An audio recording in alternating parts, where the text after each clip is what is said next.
السلام علیکم ناظرین، میں ہوں محمد شعیب اور آپ دیکھ رہے ہیں شجر ٹی وی۔ امید کرتا ہوں آپ بالکل خیر و عافیت سے ہوں گے۔ ناظرین، آج ہم نے ایک بہت ہی اہم موضوع کا انتخاب کیا ہے اور وہ ہے میلاد۔ چونکہ ربیع الاول کے مہینے میں 12 ربیع الاول کو جو ہے خاص اہتمام کیا جاتا ہے اور نبی کریم صلی اللہ علیہ وسلم کا میلاد منایا جاتا ہے۔ تو آج میں نے زحمت دی ہے تلمیذ بکھروی، نوجوان عالم دین حضرت مولانا عبدالرحمن معاویہ صاحب کو، جو کہ منڈی بہالدین سے تعلق رکھتے ہیں، مدرس ہیں جامعہ فاروقیہ کے۔ تو ان سے ہم یہ جاننے کی کوشش کریں گے کہ آیا میلاد جو ہے اس کی شرعی حیثیت کیا ہے، اور کیا میلاد منانا چاہیے، کیا اس کا قرآن و حدیث سے کچھ ثبوت ملتا ہے یا نہیں، اور کیا یہ کہیں بدعت تو نہیں ہے، اور کیا صحابہ اکرام رضوان اللہ تعالیٰ علیہم اجمعین اور بڑے ولی اللہ جتنی بڑی ہستیاں گزری ہیں کیا انہوں نے میلاد منایا تھا یا نہیں، یا یہ میلاد کا سلسلہ یہ کب سے شروع ہوا ہے، تو اسلامک پوائنٹ آف ویو سے ہمیں جو ہے کون سا رویہ اپنانا چاہیے۔ تو سب سے پہلے مولانا صاحب السلام علیکم، امید کرتا ہوں بالکل خیر و عافیت سے ہوں گے۔ مجھے یہ بتائیے گا کہ کیا اسلامک پوائنٹ آف ویو سے کسی جو ہے شخصیت کا، کسی شہید کا، کسی بڑی ہستی کا جو ہے یوم منانا، اس کی شرعی حیثیت کیا ہے؟ وعلیکم السلام ورحمۃ اللہ وبرکاتہ۔ بہت شکریہ شعیب بھائی، آپ کا اور آپ کی پوری ٹیم کا۔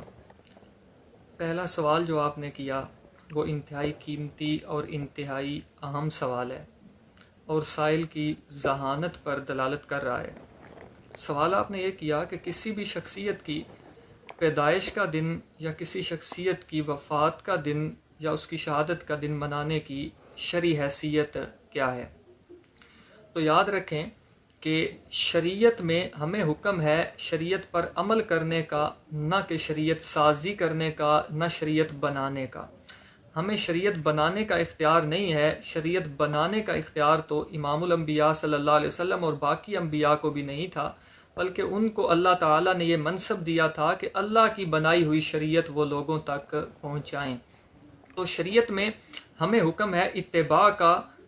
پیغمبر کریم صلی اللہ علیہ وسلم کے قول پر عمل کرنے کا، آپ کے فعل پر عمل کرنے کا، اور جہاں جو کام آپ نے نہیں کیا وہاں وہ کام نہ کرنے کا، یہ ہمیں حکم ہے۔ اور یہ جو بات ہے یہ قرآن مجید نے بیان کی، قُلْ إِن كُنتُمْ تُحِبُّونَ اللَّهَ فَاتَّبِعُونِي يُحْبِبْكُمُ اللَّهُ، کہ تم اللہ سے محبت کا اگر دعویٰ رکھتے ہو تو محمد مصطفیٰ صلی اللہ علیہ وسلم کی اتباع کرو تو اللہ تعالیٰ بھی تمہیں اپنا محبوب بنا لیں گے۔ تو پیغمبر کریم صلی اللہ علیہ وسلم کی نہ قول سے ثابت ہے کسی کے یوم کو منانا، پیدائش کے، وفات کے یا شہادت کے، اور نہ آپ کے فعل سے ثابت ہے، بلکہ آپ کا ترک کرنا، آپ کے صحابہ اکرام کا ترک ثابت ہے اس پر، لہٰذا یہ دین اور شریعت نہیں ہوگا، یا منانا یہ خالصتاً بدعت ہوگا۔ اور مخالف کیمپ کے علماء نے بھی اس بات کو تسلیم کیا ہے کہ ہمیں شریعت بنانے کا اختیار نہیں ہے، بلکہ پیارے پیغمبر صلی اللہ علیہ وسلم کے قول، فعل اور ترک کو دیکھ کر چلنے کا ہمیں حکم ہے کہ جہاں آپ نے ارشاد فرمایا، جو ارشاد فرمایا اس پر عمل کیا جائے، اور جو کام آپ نے جس موقع پر جس طرح کیا اس موقع پر اسی طرح اس کام کو کیا جائے، اور جہاں آپ نے جو کام نہیں کیا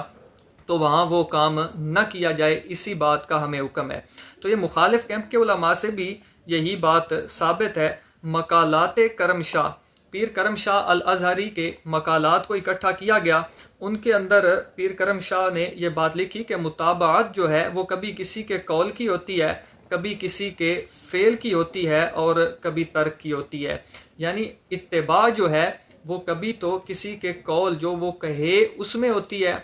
کبھی جو وہ کر کے دکھائے اس میں ہوتی ہے، اور کبھی جو وہ نہ کرے اس میں بھی ہوتی ہے کہ اس کام کو نہ کیا جائے۔ تو اتباع محمد مصطفیٰ صلی اللہ علیہ وسلم وہ اسی بات میں ہوگی کہ جب آپ نے نہ تو کسی کے یوم ولادت یا یوم شہادت یا وفات منانے کا کہا، نہ کیا، بلکہ چھوڑا، تو اس چھوڑنے میں آپ کی اتباع ہوگی، اور یہی محبت رسول ہوگی صلی اللہ علیہ وسلم، اور یہی نجات کی راہ ہوگی۔ اگر نیا راستہ ہم نکالیں گے منانے والا، تو پھر پہلی تو بات ہے کہ یہ خرابی لازم آئے گی کہ ہم شریعت سازی کریں گے، اپنی طرف سے شریعت بنائیں گے جس میں پیغمبر کریم صلی اللہ علیہ وسلم کی رسالت کا انکار ہے، ختم نبوت کا انکار ہے، اور معاذ اللہ خدائی کا دعویٰ بھی ہے۔ اور اسی طرح اگر ہم اس طریق پہ چلیں گے تو پھر خرابی یہ لازم آئے گی کہ ہم بدعات کے راستے پر گامزن ہوں گے، اور خود کے لیے رسالت کا دعویٰ بھی وہ اس سے لازم آتا ہے۔ اور دوسری خرابی یہ ہوگی کہ 1.25 لاکھ کے قریب انبیاء کی تعداد ہے، اور اسی طرح صحابہ اکرام رضوان اللہ علیہ مجمعین کی اتنی کثیر تعداد ہے، اور سال کے دن تو بہت مختصر سے ہیں اس حساب سے، اگر اس حیثیت سے دیکھا جائے تو بہت مختصر ہیں، تو پھر ہر سال کے ہر دن میں کوئی دن خالی نہیں رہے گا کسی کی ولادت اور کسی کی وفات اور کسی کی شہادت سے، تو پھر سارے کا سارا سال ہی اسی مشغلے اور مصروفیت میں رہنا پڑے گا ان کو، اور رہنا چاہیے جو دن منانا جائز سمجھتے ہیں، جبکہ اس طرح وہ نہیں کرتے، یہ خالص اپنے پیٹ کے لیے چند ایام مخصوص کر کے اور اپنی پیٹ پوجا کرتے ہیں، شریعت کے ساتھ اس کا کوئی تعلق نہیں۔ بہت خوب۔ اچھا حضرت یہ بھی بتائیے گا کہ میلاد کا آغاز کب اور کس نے کیا؟ ماشاءاللہ، بہت اچھا سوال ہے یہ بھی کہ میلاد کی ابتدا کب ہوئی اور کس نے کی۔ یہ بات دونوں فریقین کے درمیان مسلم ہے، ہم اہل السنہ والجماع بھی اس بات کو تسلیم کرتے ہیں کہ یہ نہ تو پیغمبر کریم صلی اللہ علیہ وسلم کے مبارک دور میں تھی، اور نہ ہی صحابہ اکرام کے مبارک دور میں تھی، اور نہ ہی تابعین کے دور میں تھی، اور اہل البدع بھی اس بات کو بڑی صراحت کے ساتھ تسلیم کرتے ہیں۔ البتہ یہ ابتدا اس کی ہوئی کب، تو یہ 600 سال اسلام کے وہ اس سے خالی ہیں۔ 604 ہجری میں عراق کے شہر موصل، وہاں اربل کے بادشاہ مظفر نامی شخص نے اس کو ایجاد کیا، اور پھر مصر کی فاطمی حکومت نے جو کہ اہل تشیع ہیں اس کو رواج دیا اور اس کی زیادہ تشہیر کی، اور اس بات کو فرقہ مخالف کے بڑے بڑے علماء نے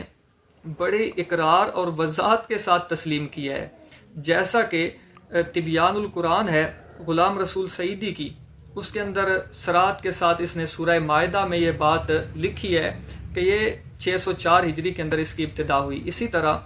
احمد رضا خان بریلوی کی تصدیق شدہ کتاب انوار ساتے، اس میں عبد السمیع رامپوری نے وضاحت کے ساتھ لکھا کہ صفحہ نمبر 268 پہ کہ 604 ہجری میں اس کی ابتدا ہوئی محفل میلاد کی، اور اسی طرح صفحہ نمبر 285 پہ اس نے لکھا کہ صحابہ، تابعین، تبع تابعین میں اس کا ثبوت نہیں تھا۔ اسی طرح ضیاء النبی میں پیر کرم شاہ الازہری، ان کا جو بڑا تھا، اس نے بھی واضح اقرار کیا کہ صحابہ تابعین سے بالکل یہ ثابت نہیں ہے، لہٰذا اس کی ابتدا دونوں فریقین کے ہاں مسلم ہے کہ 604 ہجری کے اندر ہوئی، اور جو کام اسلام کی 6 صدیاں جس سے خالی تھی وہ دین نہیں ہو سکتا، کیوں؟ بعد میں ایجاد ہوا، اور اس لیے کہ صحابہ اکرام رضوان اللہ علیہ مجمعین نے کسی قسم کی نیکی ایسی نہیں چھوڑی کہ جس پر انہوں نے عمل نہ کیا ہو، تو یہ بات دونوں فریقین کے ہاں مسلم ہے۔ جی ٹھیک ہو گیا۔ تو اچھا یہ بتائیے گا کہ قرآن مجید کی 2 آیتیں جو ہیں وہ عمومی طور پر پیش کی جاتی ہیں، کہ دیکھیے قرآن مجید کی سورہ یونس اس کی آیت نمبر 58 ہے، اور اسی طرح سے سورۃ الضحیٰ کی آیت نمبر جو ہے 11 ہے۔ ان 2 آیتوں میں جو ہے اللہ تعالیٰ کے فضل اور اللہ تعالیٰ کی رحمت پہ خوب چرچا کرنا اور خوشی منانے کا جو ہے اظہار کیا گیا ہے، تو لوگ کہتے ہیں کہ اس سے جو ہے میلاد منانے کا جو ہے وہ جواز نکلتا ہے۔ تو ان آیات کا معنی مفہوم کیا ہے، اور کیا واقعی ان آیات سے میلاد کا جواز نکلتا ہے یا نہیں؟ ماشاءاللہ، اچھا سوال ہے کہ قرآن مجید کی سورہ یونس کی آیت نمبر 58 اور سورہ ضحیٰ کی آیت نمبر 11 سے میلاد کے ثبوت پر استدلال ہو سکتا ہے یا نہیں۔ تو یاد رکھیں کہ فریق مخالف اور ان کے بڑے بڑے مولوی اور پوپ وہ اس بات کو تسلیم کر گئے کہ قرآن کی کسی آیت اور پیغمبر کریم صلی اللہ علیہ وسلم کی کسی بھی سنت سے اس پر استدلال نہیں ہو سکتا، کیونکہ 200 سے زائد بریلوی مولوی یہ بات لکھ گئے کہ یہ میلاد منانا بدعت حسن ہے، بدعت ہے۔ جب بدعت کہہ دیا تو یہ اس بات کی صریح دلیل ہے کہ کتاب و سنت میں اس کا ثبوت نہیں ہے۔ اور اسی طرح جو پہلے حوالے میں نے آپ کو دیے کہ کرم شاہ الازہری اور دوسرے ان کے مولوی یہ بات بالکل واضح لکھ گئے کہ پیغمبر کریم صلی اللہ علیہ وسلم، صحابہ کرام اور تابعین سے یہ ثابت نہیں ہے۔ اور اب یہ جو بریلوی مولوی ان کے بچونگڑے یہ آیات پیش کر رہے ہیں، تو ان سے ہمارا سوال یہ ہے کہ کیا تمہارے بڑے جاہل تھے یا قرآن کے منکر تھے؟ یا تو ان کو قرآن آتا نہیں تھا کہ انہوں نے یہ آیات نہیں سمجھی، اور یا وہ انکاری تھے کہ انہوں نے یہ آیات مانی نہیں اور آپ کے سامنے پیش نہیں کی اور نہ لکھی ہیں، بلکہ وہ بدعت حسنہ اس کو کہتے رہے اور اسی کا رٹا لگائے رکھا۔ تو یہ بات ان کے بڑوں کے ہاں مسلم ہے۔ اب یہ لوگ جو ہیں یہ قرآن مجید میں تعریف کر رہے ہیں، قرآن کی کسی آیت سے بھی استدلال وہ نہیں ہو سکتا ثبوت جشن عید میلاد پر۔ یہ جو آیت سورہ یونس کی 58 نمبر پیش کرتے ہیں، قل بفضل اللہ و برحمتہ فبذالک فلیفرحوا، تو ایک تو اس میں فلیفرحوا کا معنی خوشی مناؤ نہیں ہے کہ خوش ہو جاؤ، دوسرا کہ اس میں فضل اللہ اور اللہ کی رحمت سے مراد کیا ہے۔ تو اس پر ہم ان دونوں باتوں پر انہی کے اپنے گھر سے حوالہ دیں گے۔ پہلا یہ حوالہ کہ فلیفرحوا، خوش ہو جاؤ، خوش ہونے کا مطلب کیا ہے؟ تو کنز الایمان جو احمد رضا خان بریلوی کا ترجمہ ہے، اس پر نعیم الدین مراد آبادی کا حاشیہ ہے نور العرفان۔ تو یہ جو اس حاشیہ ہے نعیم الدین مراد آبادی کا، اس میں اس نے لکھا ہے کہ فرح کسی پیاری اور محبوب چیز کے پانے سے دل کو جو لذت حاصل ہوتی ہے اس کو فرح کہتے ہیں، یعنی دل کو حاصل ہونے والی لذت کا نام فرح خود نعیم الدین مراد آبادی مان رہا ہے، اور دل کو جو لذت حاصل ہو اس کو وہ ڈانس نہیں ہوتی اور وہ ناچ اور وہ تماشے اور وہ جھنڈیاں اور یہ سارا سسٹم نہیں ہوتا، خود ان کا بڑا اپنا تسلیم کر رہا ہے۔ اسی طرح فضل اللہ سے مراد اور اللہ تعالیٰ کی رحمت سے مراد کیا ہے؟ تو یہ قرآن مجید ہے۔ اس کو نعیم الدین مراد آبادی نے بھی تسلیم کیا اسی کنز الایمان کے حاشیے پر، اور اسی طرح خزائن العرفان اور ضیاء القرآن پیر کرم شاہ بھیرے کی، اور اس نے بھی اس بات کو تسلیم کیا کہ فضل اللہ سے مراد اور اللہ تعالیٰ کی رحمت سے مراد جو ہے وہ قرآن مجید ہے۔ اسی طرح صاحب روح المعانی نے، مفسر نے بھی اس بات کو تسلیم کیا، اور ابن جریر نے بھی یہی بات لکھی کہ اس سے مراد وہ فبذالک فلیقل بفضل اللہ و برحمتہ، فضل اللہ سے مراد اور اللہ کی رحمت سے مراد یہ قرآن مجید ہے۔ تو لہٰذا اس آیت سے تو استدلال نہیں ہو سکتا۔ دوسری رہ گئی سورہ زحا کی آیت نمبر 11، اما بنعمت ربک فحدث۔ تو حدث کا معنی ہوتا ہے بیان کرنا، تو بیان کرنے کا معنی ناچنا نہیں ہے، بیان کرنے کا معنی جلوس نکالنا نہیں ہے، ڈانس کرنا نہیں ہے، بلکہ آیت کا مطلب یہ ہے کہ اما بنعمت ربک فحدث، یہ جو اللہ تعالیٰ کی نعمت ہے آپ پر نبوت والی، آپ اسے بیان کیجئے۔ یعنی جو مشن اللہ تعالیٰ نے آپ کے ذمہ لگایا ہے، اللہ تعالیٰ کی توحید والا، ایک اس بات کے نعرے والا کہ بغیر اسباب کے سننا، بغیر اسباب کے دیکھنا جاننا، اور بغیر اسباب کے تصرف کرنا، مشکل کشائی کرنا، حاجت روائی کرنا، یہ اکیلے اللہ رب العزت کی صفت ہے، اسے نبیوں، ولیوں اور پیروں کے اندر تقسیم نہ کرو۔ یہ مشن بیان کرنا، یہ حدث امام الانبیاء صلی اللہ علیہ وسلم کے ذمہ بھی تھا، اور امام الانبیاء صلی اللہ علیہ وسلم کے ہر سچے وارث کے ذمہ ہے کہ اسی توحید والے مشن کا پرچار کرے۔ جی تو ماشاءاللہ آپ نے بڑے زبردست انداز میں اس کی وضاحت کر دی ہے کہ فرح سے مراد کیا ہے، ٹھیک ہے، اور اللہ تعالیٰ کے فضل سے مراد کیا ہے، اور ماشاءاللہ حوالوں کی صورت میں آپ نے اس چیز کو واضح کیا۔ ہم تھوڑا سا حدیث کی طرف بھی چلتے ہیں تاکہ اس کی بھی کلیریفیکیشن ساتھ ساتھ ہوتی چلی جائے کہ بخاری شریف میں ایک واقعہ جو ہے وہ بیان کیا جاتا ہے کہ دیکھیے ابو لہب نے جو ہے، یہ عروہ کے حوالے سے ایک واقعہ بیان کیا جاتا ہے کہ جی انہوں نے اپنی لونڈی کو جو ثویبہ تھی اس کو جو ہے، جب نبی علیہ السلام کی ان کو خبر ملی کہ جی نبی علیہ السلام کی ولادت ہوئی ہے، حضور صلی اللہ علیہ وسلم پیدا ہوئی ہے، تو انہوں نے جو ہے نا اس ولادت کی خوشی میں جو ہے نا اس کو آزاد کر دیا تھا۔ تو ویسے تو وہ چونکہ اس نے کلمہ نہیں پڑھا تھا، مسلمان نہیں ہوا تھا، تو وہ جہنم میں جلا، لیکن اس کی جو ہے نا ایک انگلی جس سے اس نے اشارہ کیا تھا تو وہ جو ہے جہنم کی آگ سے یعنی محفوظ ہے، یا اس کو آگ نہیں چھوتی۔ اس طرح کی باتیں جو ہے سننے کو ملتی ہیں۔ تو لوگ کہتے ہیں کہ دیکھیے جی اگر ابو لہب کی جو ہے انگلی محفوظ ہے صرف اس وجہ سے کہ اس نے جو ہے اس خوشی میں لونڈی کو آزاد کیا تھا، تو جو پورے دل سے اور ایمان کے ساتھ یعنی کہ مسلمان ہونے کے ساتھ ساتھ کلمہ پڑھنے کے ساتھ ساتھ میلاد منائے گا تو اس کا عالم کیا ہوگا؟ اس پر آپ کا کیا نقطہ ہے؟ بہت اچھا سوال ہے۔ پہلی بات تو یہ ہے کہ بخاری کے اندر جو ابو لہب کا ثویبہ لونڈی کو آزاد کرنے کا واقعہ ہے وہ کس شخص کا عمل ہے؟ ابو لہب کون تھا؟ کافر تھا، وہ کافر کا عمل ہے۔ دوسری طرف ان کے اپنے مولویوں کا اقرار ہے کہ پیغمبر کریم کا عمل، پیغمبر کے صحابہ کا عمل، تابعین کا عمل وہ جشن عید میلاد النبی منانا نہیں ہے۔ ان کے عمل سے یہ ثابت نہیں ہے، یہ کافر کے عمل کو لے رہے ہیں پیغمبر کے عمل کو چھوڑ رہے ہیں، کافر کے عمل کو لے رہے ہیں، صحابہ کے عمل کو چھوڑ رہے ہیں، کافر کے عمل کو لے رہے ہیں اور تابعین کے عمل کو چھوڑ رہے ہیں۔ دوسری بات کہ یہ جو واقعہ ذکر کیا گیا، میں یہ اس طرف نہیں جا رہا کہ سویبہ لونڈی کب آزاد ہوئی اور اس کی کیا حقیقت ہے، بلکہ میں صرف یہ بات کہنا چاہتا ہوں کہ یہ جو واقعہ ہے یہ اللہ رب العزت کی کتاب کی کئی آیات کے خلاف ہے، لہٰذا معتبر نہیں، جہاں بھی لکھا ہے معتبر نہیں ہے۔ پہلی بات اس کے اندر یہ ہے کہ سویبہ لونڈی اس نے آزاد کی اور یہ اس کا آزاد کرنے والا عمل یہ اس کے لیے فائدہ مند ہوا، جبکہ قرآن مجید کی ڈھیر ساری آیات کا یہ مضمون ہے کہ کسی بھی کافر کو اس کے کسی بھی نیک عمل کا آخرت میں کوئی بھی فائدہ نہیں ہوگا۔ حبطت اعمالہم فلا نقیم لہم یوم القیامۃ وزنا، ان کے سارے اعمال برباد ہیں، قیامت والے دن ان کے لیے ترازو بھی نہیں رکھا جائے گا، بلکہ بغیر حساب کتاب کے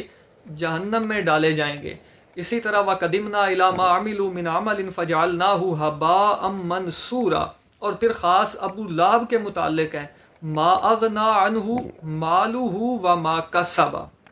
کہ نہ اس کا مال اس کے کام آیا، ما کسب جو بھی اس نے کیا کمایا وہ بھی اس کے کام نہیں آیا۔ اب لونڈی اس کا مال تھی یا نہیں، اس کو آزاد کرنا اس کا کسب تھا یا نہیں، ظاہر بات ہے کہ کسب بھی تھا، مال بھی اس کا تھا، تو قرآن کہتا ہے ما اغنا کام نہیں آیا، اور یہ روایت کہہ رہی ہے کہ کام آیا، تو روایت قابل قبول نہیں ہوگی، رب کی کتاب کی بات کو مانا جائے گا اور لیا جائے گا۔ پھر اس روایت کے اندر ہے کہ ابو لہب سے عذاب میں تخفیف ہوتی ہے، کمی ہو جاتی ہے، جبکہ قرآن مجید کا صاف اعلان ہے لا یخفف عنہم العذاب، کسی بھی کافر سے عذاب کی تخفیف نہیں ہے۔ اور پھر اس واقعے کے اندر آ رہا ہے کہ اس کی کوئی ایک انگلی سلامت ہے جس سے اس کے لیے دودھ پانی، کوئی پیپسی کہتا ہے، کوئی کچھ کہتا ہے، وہ نکل رہا ہے، جبکہ اللہ کی کتاب کا فیصلہ ہے تبت یدا ابی لہب وتب، اس کے دونوں ہاتھ 10 انگلیوں سمیت برباد ہیں۔ جی